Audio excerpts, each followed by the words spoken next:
어느 날 문득 이런 질문이 떠올랐어요. 아버지의 손은 무엇을 위해서 존재할까? 붙들기 위해서 존재하는 것일까? 아니면 놓아주기 위해서 존재하는 것일까? 어릴 때요, 우리는 손을 움켜쥡니다. 장난감도 쥐고, 사탕 쥐고, 좋아하는 것을 많이 쥐죠. 아이에게 그 성숙의 개념은 더 많이 갖는 것입니다. 더 많이 줘야 됩니다. 그러나 나이가 들수록 우리는 다른 진실을 배우게 되죠. 인생은 갖는 기술이 아니라 놓는 기술들을 많이 배우게 됩니다. 여러분 생각해 보면 인생의 모든 눈물은요, 놓아야 될 것을 놓지 못할 때 많은 눈물이 나곤 합니다. 여러분 젊음도 나야 되죠. 건강도 나야 되고요. 명예도 나야 되고요. 언젠가는 자녀까지 나와야 됩니다. 그래서 아버지의 삶은요, 평생에 걸쳐 놓는 법을 배우는 학교인지도 모릅니다. 오늘 우리는 믿음의 조상이라는 그 별명을 얻은 아브라함을 보게 됩니다. 성경을 자세히 읽으면 그런데 그는 믿음의 사람이기 전에 한 사람의 아버지였습니다. 그리고 그의 인생은 놀랍게도 3번의 노음의 역사가 있었습니다. 고향을 낳았고요, 조카 롯을 낳았고요, 마지막에 그의 아들 이삭을 놓는 경험을 합니다. 여러분 세상은요, 아버지의 손을 이렇게 그립니다. 끝까지 붙드는 손, 끝까지 책임지는 손, 무슨 일이 있어도 놓지 않는 손, 그것이 좋은 아버지의 손이라고 말을 합니다. 틀린 말은 아니죠. 틀린 말 아닙니다. 그러나 성경은요, 여기서 한 걸음 더 나아갑니다. 가장 성숙한 아버지의 손은 끝내 활짝 펴서 모든 것을 하나님께 맡기는 손임을 분명하게 우리에게 알려주십니다. 근데 이 손이 되기까지는요, 금방 되는 게 아니에요. 평생이 걸립니다. 여러분 믿음은 약 한참 먹어서 하루아침에 자라는 게 아닙니다. 밥 먹고 서서히 자라는 것입니다. 아브라함도 그랬어요. 아브라함이 75세 때 하나님의 콜링을 받고 100세의 아들을 얻고 모리아 산에 이르기까지 거의 40년의 해가 걸립니다. 그러니까 놓는 이 훈련과 놓는 손은 하루아침에 만들어지지 않습니다. 오늘 우리가 살펴볼 이 아브라함의 그 인생의 길을 보면서 놓는 자의 길을 함께 살펴보고자 합니다. 첫 번째 놓음은요, 과거를 놓는 것입니다. 과거를 놓는다. 12장 1절에 그렇게 말하죠. 여호와께서 아브라함에게 이르시되 너는 너의 고향과 친척과 아버지의 집을 떠나 내가 너에게 보여줄 땅으로 가라. 여러분 하나님은요, 목적지보다 먼저 작별을 요구하십니다. 가나안 땅이라는 새로운 땅을 설명하기 전에 그의 고향 하란을 떠나라고 하십니다. 즉 새 것을 주시기 전에 옛 것을 내려놓으라고 하십니다. 여러분 생각해 보세요. 지금 아브라함 75세입니다. 새 출발하기에 너무나 늦은 것 같아요. 사람들은 그 나이에 정착하면서 편리하고 인생의 말년을 즐기기 쉬운 그 나이입니다. 그런데 하나님은 말씀하세요. 떠나라, 떠나라. 더 놀라운 것은요, 아브라함이 그 음성을 듣고 어디로 가야 됩니까? 묻지를 않습니다. 그냥 하나님이 내가 보여줄 땅이라고만 말씀하셨습니다. 그 땅 아직 어딘지 몰라요. 미확정이고 불확실하고 시간 속에 붕 뜬 삶을 살라는 것입니다. 여기서 한 가지 우리가 깨달아요. 하나님은 아브라함을 편안함 속으로 부르는 것이 아닙니다. 불안 속으로 부르세요. 아이러니하죠. 불안 속으로 부르십니다. 여러분 낯선 곳에 가봐요. 여러분 한번 이민 생활 때 여기 이 땅에 처음 왔을 때 한번 생각해 보세요. 얼마나 취약성을 느낍니까? 낯선 곳에 간다는 것은요, 취약해진다는 것입니다. 나를 지켜줬던 그 울타리가 사라진 자리고 피부가 벗겨진 듯한 자리입니다. 그런데 바로 그 자리에서 놀랍게 믿음이 시작되기 시작합니다. 히브리서는 그래서 그렇게 말하는 거예요. 아브라함에게 일컬어 믿음으로 아브라함은 갈 바를 알지 못하고 나아갔다. 갈 바를 알지 못하고 이것이 믿음의 출발입니다. 여러분 내가요, 여러분도 잘 생각해 보세요. 여러분도 다 경험할 거예요. 내가 계산하면 더 잘 될 것 같잖아요. 그렇죠? 근데 내가 계산하면요, 할 말도 못 띄웁니다. 그런데 하나님이 된다 하시면요, 그냥 되는 겁니다. 여러분 75세는 안주할 나이예요. 안주할 나이인데 그는 새 일을 시작하기로 결정을 합니다. 여러분, 낡은 가죽 부대에 새로운 포도주가 담기지 못하듯 하나님은 나이가 아니라 그의 입장과 처지와 환경이 아니라 새로 시도하려는 유연한 마음, 부드러운 마음, 아이와 같은 마음을 찾고 계신다는 것을 우리가 잘 보게 됩니다. 과거를 놓는 거예요. 네, 과거를 놓는다. 여러분, 한번 배를 한번 생각해 보세요. 배. 네. 항해하는 배. 배는요, 지금 여기 있을 때 그 내가 단돌할 그 목적지는요, 보지 못해도 출항합니다. 보지 못해도 출항해요. 왜요? 나침판이 있기 때문에. 아브라함도 그랬습니다. 그는요, 목적지를 봐서 출발한 건 아닙니다. 부르시는 분이 그분의 나침판이라고 믿었기 때문에 떠나왔습니다. 그리고 하나님은요, 떠나는 그에게 약속하시죠. 너는 복이 될지라. 여러분, 복의 근원은 하나님이시라고 분명하게 알려줍니다. 그러니까 이 말씀은 너는 복의 통로가 되라라고 말씀해 주시는 부르심입니다. 너는 받아서 이제 쌓는 사람이 아니라 이제 받은 것 흘려보내는 사람이 될지라라는 것으로 부름받는 자리로 나아갑니다. 우리가 함께 질문해 볼 수 있죠. 지금 하나님이 나에게 놓으시라고 하는 것이 무엇일까? 그것은 고집일 수 있어요. 그것은 상처일 수 있습니다. 익숙함일 수도 있고 두려움일 수도 있습니다. 그런데 그 새로운 부어지는 은혜는 종종 익숙한 것을 놓는 자리에서 시작되는 것을 아브라함을 통해서 우리에게 잘 보여주십니다. 그런데 아브라함은요, 잘 될 것 같죠? 아닙니다. 완벽하지 않았습니다. 그가 갈 바를 알지 못하고 하나님이 인도하신 따라서 땅을 하는 동안에 그 약속의 땅에 이제 당돌할 때쯤에 가나안에 도착하자마자 기근이 찾아왔습니다. 기근이라는 것은 그 당시에 이제 인생 끝난다는 의미입니다. 그러니까 기근이 찾아오자 그는요, 이집트로 내려갑니다. 이집트로. 그리고 그곳에서 자기 아내 사라를 자기의 누이라고 속입니다. 왜요? 그 아내가 뺏길까봐. 두려웠기 때문입니다. 죽을까봐, 잃을까봐, 손해볼까봐. 그렇습니다. 여러분, 거짓말도요, 그 다음에 변명도, 탐욕도, 분노도, 통제도, 그 뿌리를 다 캐보면요, 결국 그 두려움에서 시작된다는 것을 우리가 잘 알고 있습니다.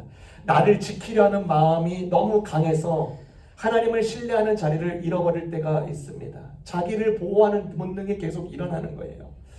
여러분, 그 아브라함이 자기 아내 사라를 누이라고 한 말은 새빨간 거짓말은 아니었습니다.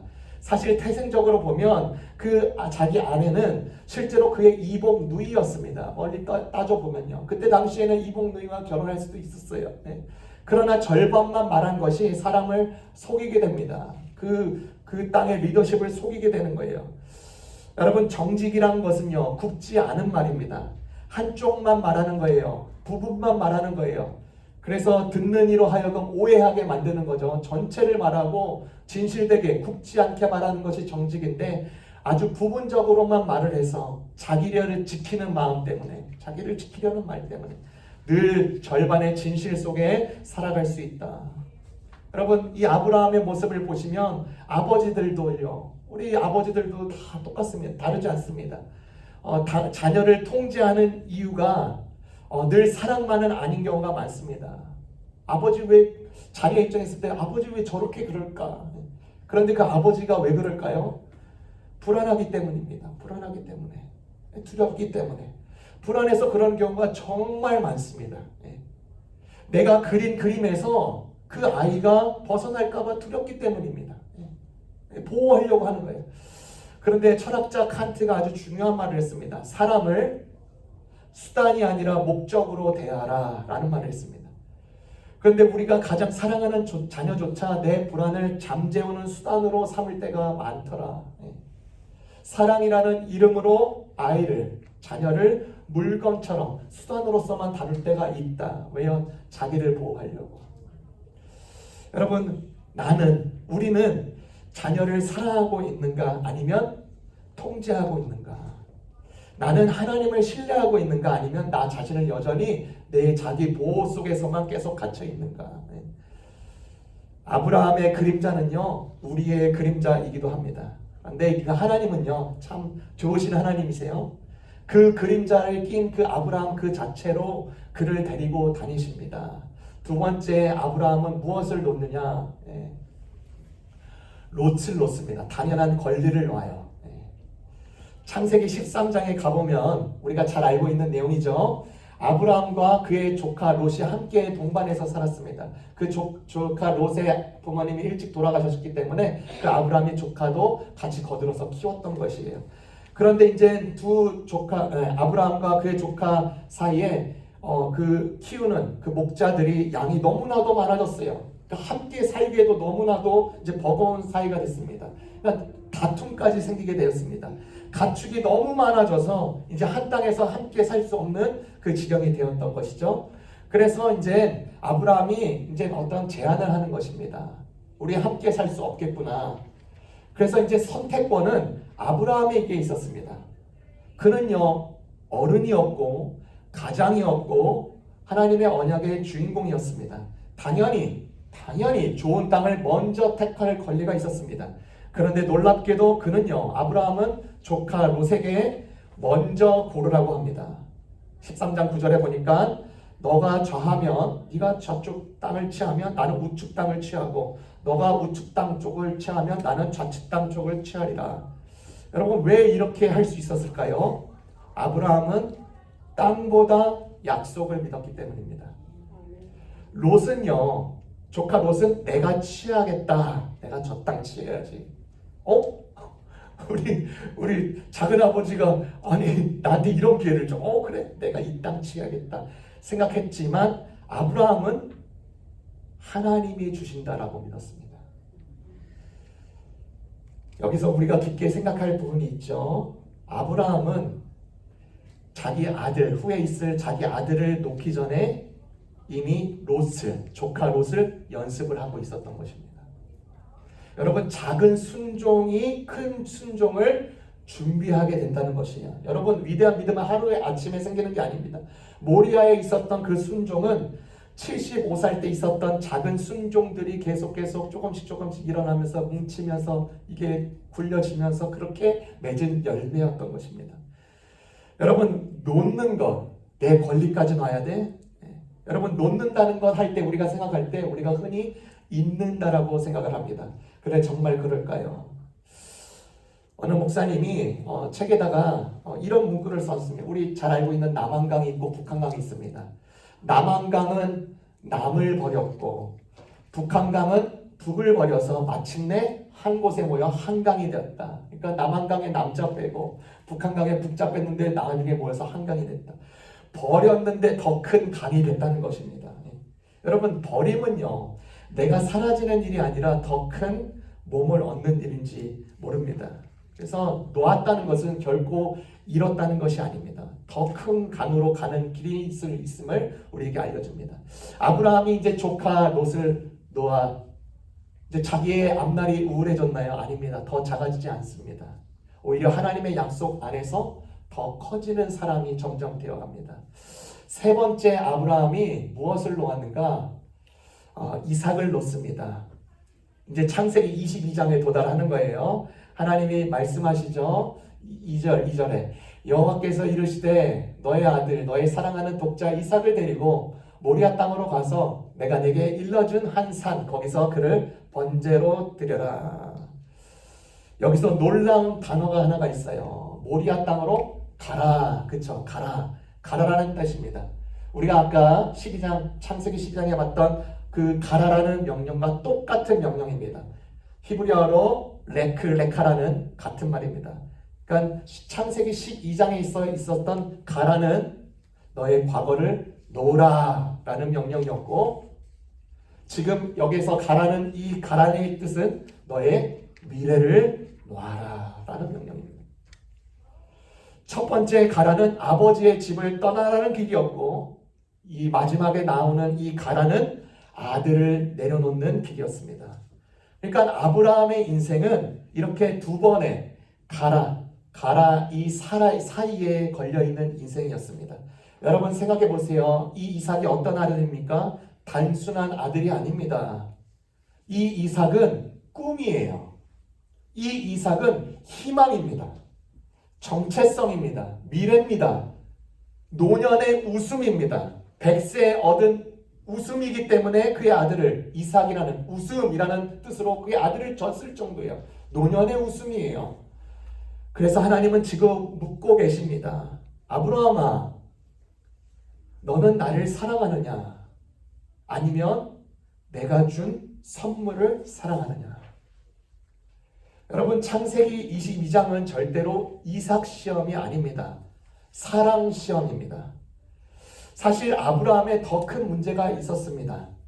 그는요, 어느새 하나님께서 복을 주시는 그 분보다 주신 선물에 마음이 더 쏠려 있었습니다. 이삭이 너무나도 이쁘고 너무 귀해서 더 큰 약속을 잊어버리는 거예요. 하나님은요, 아브라함에게 약속하셨을 때 너에게 하늘의 별처럼 많은 자손을 약속하셨는데 그 아브라함은 아들 하나 받고 그 하나에 갇혀버린 인생이 됩니다. 그래서 모리아가 필요한 거예요. 모리아 산이 필요한 것입니다. 모리아는 산은 무엇이에요? 하나를 다시 드리고 정신을 차리는 자리인 것입니다. 여러분, 모리아 산까지 3일을 걸어서 가야 되는 산입니다. 왜 이렇게 3일을 걸리게 할까? 하나님은요, 단번에 끝내실 수 있는 일을 3일이라는 그 침묵과 너무나도 눌리는 그 시간 속에 두십니다. 그 3일이라는 시간 속에 아브라함은 얼마나 많은 밤을 뜬 눈으로 지내었을까? 여러분, 순종은 단 한 번의 결단이 아니라 그런 침묵과 눌림과 갈등과 고뇌를 견디면서 한 걸음씩 떠내는 것임을 우리가 알게 됩니다.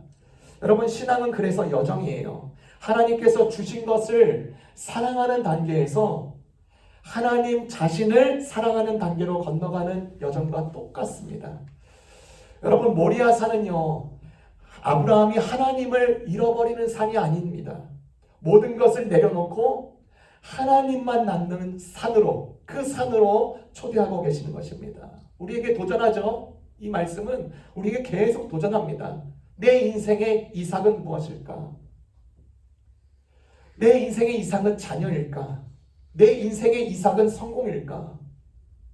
내 인생의 이삭은 아메리칸 드림입니까? 내 인생의 이삭은 명예일까? 내 인생의 이삭은 통장에 5개, 7개 통장 잔고가일까? 내 인생의 이삭은 사역일까? 우리는 종종 하나님보다 하나님의 선물을 더 집중하고 더 마음이 쏠리는 경우가 있음을 아브라함의 삶을 통해서 우리가 보게 됩니다. 그 모리아산은 그 사랑의 위치와 순서를 바로잡는 자리였다. 창세기 22장 6절에서 8절을 한번 더 보겠습니다. 창세기 22장 6절에서 8절. 아브라함이 이에 번제나무를 취하여 그 아들 이삭에게 지우고 자기는 불과 칼을 손에 들고 두 사람이 동행하더니 이삭이 그 아비 아브라함에게 말하여 가로되 내 아버지여 하니 그가 가로되 내 아들아 내가 여기 있노라. 이삭이 가로되 불과 나무는 있거니와 번제할 어린 양은 어디 있습니까? 아브라함이 가로되 아들아 번제할 어린 양은 하나님이 자기를 위하여 친히 준비하시리라 하고 두 사람이 함께 나아가서. 이 창세기 22장은 짧은데 가장 아름다운 문장이 있습니다. 6절입니다. 두 사람이 함께 나가니라. 두 사람이 아무것도 모르는 아들과 모든 것을 알고 있는 아버지의 모습입니다. 그런데도 두 사람은 함께 가기로 결정합니다. 아들 이삭이 묻죠. 아빠 불과 나무는 있는데 번제할 어린 양은 어디 있어요? 우리 예배하기로 가는 거 아니었어요? 아버지가 말합니다. 하나님이 자기를 위하여 친히 준비하시리라. 그리고 다시 한번 그렇게 하죠. 그렇게 말하고 두 사람이 함께 나아가니라. 여러분, 인생도 똑같습니다. 우리는요 미래 모릅니다. 그런데 하나님은 아세요. 우리는 이해하지 못합니다. 그런데 하나님은 알고 계십니다. 여러분, 신앙은 모든 것을 이해해서 갈 수 있는 능력이 아니라 알 수 없는 길을 하나님과 계속해서 함께 걷는 길임을 우리가 알게 됩니다. 여러분, 인생의 길에서 환한 날만 있는 게 아닙니다. 때로는 하나님이 아주 멀리 계신 것처럼 계실 때가 더 많을 때가 있습니다. 그래서 옛 지도자들과 목회자들은 그런 상황을 영혼의 어두운 밤이라고 말을 했습니다. 영혼의 어두운 밤, 그런 상황. 그런데 그 어두운 밤은요, 더 큰 세계가 열리는 순간이 더 많다는 것을 우리가 보게 됩니다. 어둠은 너를 잠가버릴 거야 라는 곳이 아니라 뚫고 나가는 길임을 우리가 많은 성경을 통해서, 인물들을 통해서 우리가 알게 됩니다. 여러분, 이 신뢰하는 과정을 예수님은 평범한 일상의 언어로 알려주셨습니다. 우리에게 마태복음에, 야 얘들아, 공중의 새를 봐라. 지금 들에 핀 백합화를 봐라. 너희 아버지는 너희에게 무엇이 필요한지 구하기 전에 이미 아신다. 너희 머리카락까지도 세신 바 되시오. 예수님은요, 본인이 십자가 위에서 그 신뢰의 끝을 보여주셨죠. 아버지여, 내 영혼을 아버지 손에 부탁드립니다. 이해할 수 없어요. 이해할 수 없어요. 그런데 신뢰하셨기 때문에 그렇게 할 수 있습니다. 그래서 사하라 사막에서 살았던 어느 한 믿음의 무명의 사람도 다음과 같은 기도를 남겨서 책으로 남겼습니다. 하나님, 이 몸을 당신께 바치오니 좋으실 대로 하시고 무엇이든 받아들이며 제 영혼을 당신 손에 도로 드립니다. 여러분, 체념의 고백이 아니죠. 깊은 신뢰와 사랑의 고백임을 우리에게 알려줍니다. 여러분, 예수님은요, 하나님을 이렇게 일컬어서 산자의 하나님이라고 하셨습니다. 산자의 하나님, 죽은 자의 하나님이 아니라고 하신 산자의 하나님. 그러면서 고백하시기를 이렇게 말하죠. 나는 아브라함의 하나님이요 이삭의 하나님이라 라고 말했습니다. 현재형으로 얘기했습니다. 그러니까 세상을 떠난 사람인데도 하나님은 아브라함의 하나님이셨다, 하나님은 이삭의 하나님이셨다라고 하지 않습니다. 현재형이야. 아브라함의 하나님, 이삭의 하나님. 왜 그렇게 고백했을까? 부활의 세계에서는요, 시간이 사라지는 것 같지만 관계는, 하나님과의 그 관계는 영원히 남기 때문입니다. 그래서 하나님과 맺은 관계는 죽음도 끊지 못하는 것입니다. 모리아를 함께 간 그 동행은 영원의 길로 들어가는 길과 똑같은 것입니다. 모리아로 올라가는 그 아브라함의 발걸음도 그랬어요. 이삭의 발걸음도 똑같습니다. 그는 하나님의 손에 이삭 아들을 맡기고 자기 자신도 맡기고 두 사람이 함께 나아갔더라. 그는 혼자 걸은 게 아닙니다. 두 사람, 아니 어떻게 보면 하나님도 같이 동행, 세 사람이 함께 걸어 올라가시는 것입니다. 그리고 우리가 잘 알다시피 창세기 22장에 쫙 보면요, 이제 그 아들을 번제물로, 번제라는 것은 각을 떠서, 칼로 각을 떠서 불을 지펴서 태워드리면서 드리는 하나님의 제사법입니다. 이삭아, 너 하나님 믿지? 너 하나님의 약속으로 태어난 자임을 믿지? 아버지도 지금 많이 흔들리지만 내 하나님께 맡겨보려고 그래. 그러면서 이제 칼을 들어서 진짜로 죽이는 장면. 여러분, 주보에 나와 있는 그 렘브란트의 그 아주 그 모습 보이죠? 너무나도 잘 표현한 그림입니다. 이제 칼로 이제 내려치는 순간에 하늘에서 음성이 들립니다. 그 아이에게 너희 손을 대지 말라. 여러분, 아브라함은요, 아들을, 정말로 이 아들을 아끼지 않을 뻔했습니다. 그런데 결국 이삭은 살아남습니다. 한 마리 순양이 저쪽에 보니까 풀 안에 걸려 있는 것입니다. 아브라함은 그것을 여호와 이레라고 부릅니다. 무슨 뜻이에요? 여호와께서 준비하신다. 현재형이죠. 여호와께서 준비하신다. 그런데 얘기가 여기서 끝나지 않습니다. 여러분, 수천 년 뒤에 지난 이곳에 같은 곳이죠. 다른 아들이 나무를 짊어지고 이곳에 올라옵니다. 그 산에는 대신 죽을 순양이 없었습니다. 그 아들 자신이 어린 양으로 친히 그렇게 되셨기 때문입니다. 바울은 이 신비를 이렇게 말을 하죠.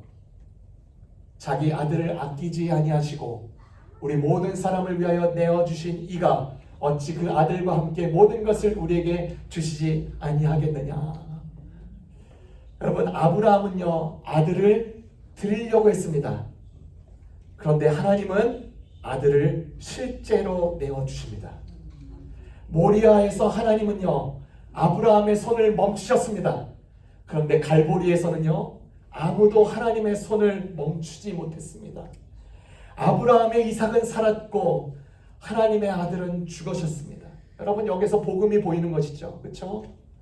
뭐예요? 하나님은 우리에게 놓으라고만 말씀하시는 분이 아닙니다. 하나님은 직접 자기 아들을 직접 놓으신 분이십니다. 신약은 이것을 비움이라고 해요. 빌립보서 2장에 나오죠. 그분은 하나님의 본체셨으나 하나님과 동등됨을 붙잡지 아니하시고 오히려 자기를 비워 종의 형체를 가지셨다. 그렇죠? 모리아 산행과 갈보리산 아주 구별됩니다. 아버지가 아브라함은 아들을 드리려고 했는데 실제로 하나님은 아버지가 그의 아들 실제로 내어주신 것. 순양이 대신 죽음을 맞이했지만 하나님의 아들 자신은 누가 대신 죽어주신 게 아니라 친히 어린 양이 되어주셔서 그렇게 하십니다. 여러분 오늘은 아버지의 날입니다. 아버지는 무엇을 남길 수 있을까요? 무엇을 남길 수 있을까요? 돈일까요? 돈? 돈 많은 사람들은 돈 많이 남겨주겠죠. 집일까요? 집? 학위일까? 자기의 명성이 그 자녀에게 그것을 남기는 것이 나의 목적일까? 여러분 자녀들을 생각해 볼 때요, 아버지의 성공을 솔직히 말해서 그리 오래 기억하지 않습니다. 여러분 두 세대, 여러분의 앞선 세 세대, 네 세대 여러분 기억하세요? 그렇게 오래 기억하지 않습니다. 그런데 아버지가 무엇을 붙들고 살았는지는 기억합니다. 무엇을 붙들고 살았는지 그것은 반드시 기억해요. 무엇을 위해서 내가 손을 폈고 내가 무엇을 위해서 손을 쥐었는지는 기억합니다. 제가 동기 목사이자 친구 목사이자 신학자고 박사 그의 글을 잠깐 봤어요. 그저께.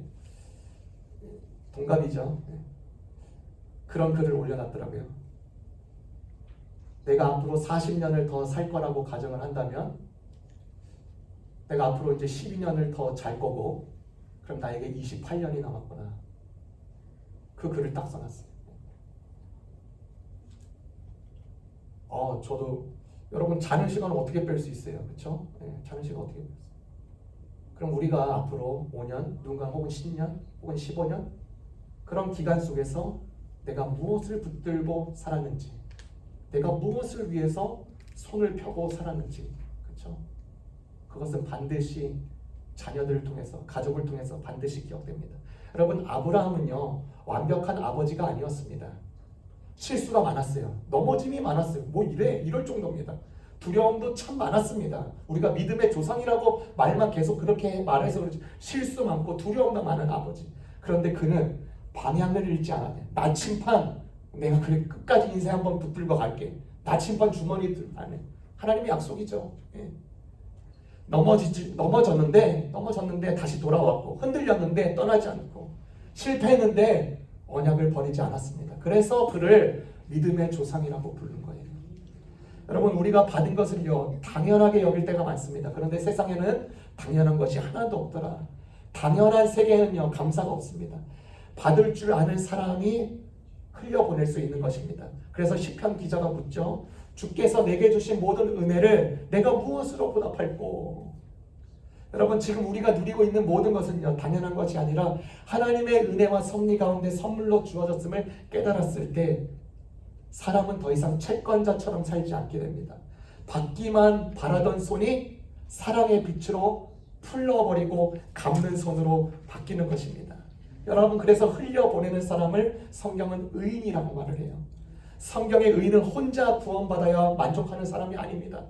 주변을 계속 돌아보고 주변을 살피고 책임지는 사람, 어떻게든 헌신하고 도와주려고 하는 사람들.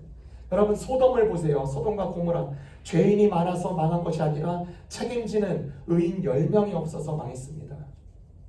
아버지들은요 그래서 한 가정의 기지국과 같습니다. 기지국. 아버지가 하나님과 연결되어 있으면 그 신호가 자녀들과 이웃들과 다음 세대에 흘려가게 되는 것입니다. 땅의 모든 족속이 너로 말미암아 복을 받으리라. 여러분 기억하세요. 좋은 아버지는 완벽한 아버지 아닙니다. 완벽한 아버지 달라는 명령 아닙니다. 하나님을 향한 방향을 잃어버리지 않는 아버지. 그게 아버지예요. 아버지의 성숙은요, 더 많이 쥐는 데 있지 않고 더 잘 놓는 데 있다. 네. 아브라함 어땠죠? 고향을 놓았고 롯을 놓았고 이삭을 놓은 하나님 아브라함은 마침내 하나님을 얻게 됩니다. 더 큰 하나님을 얻게 됩니다. 그리고 하나님을 얻은 사람은 모든 것을 잃었나요? 아닙니다. 결국 더 넘치게 모든 것을 얻은 사람이 되고 맙니다. 아버지의 손들은요, 그래서 붙들기 위해 있는 것이 아니라 복을 흘려보내기 위해서, 그리고 마침내 하나님께 모든 것을 맡기기 위해 있음을 기억하시고, 우리 모든 아버지들, 또 앞으로의 아버지들 모든 사람들, 주님의 이름으로 축원합니다. 기도하겠습니다.